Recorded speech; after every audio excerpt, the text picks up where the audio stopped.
Pangyo ako di... Noy, B, kanang... Kulang mong guni akong pamasahe. Kining nabili na lang sa akong kwarta. Pang plite naman guni na ako padulong sa akong i-apply niya trabaho. Kaya kung di lang kagwapa, miss, Ha? di yung kumusugot ba? Sige, why problema? Hala, salamat ka ayo, Noy, ha? Salamat ka ayo. Asa ba na yung imong uyab? Nganong, wa magkalibriha sa imuhang pagsakay niyan, he? Wala, Noy, uy. Wakoy uyab, Noy, uy. Bawal pa ko, anak, kay... Kagwapa ni mo, wa kay uyab? Ang gwapa di ay... Dapat yun ay na yung mga uyab. Naamag yun malalaki nga, mga lalaki nga magkagusto ni mo, di ba? Wala, Noy, uy.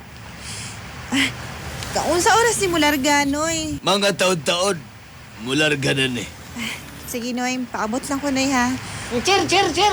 Oo, sa mandong. Anong di mga panggan man ni akong tiket? Untaw na ako pagkabalo at ako dapita. Natural bangag-bangagan man yun na. Agay. Bangaga na, kay maog yun ang tiket. Bangagan ni di ay. Di ko kabalo at sapit na number ani no eh. Oh, at sa mga pila akong bayaran. Tanga yung kay ka. Miss, pasensya na ka ha? Okay lang, Noy, ay.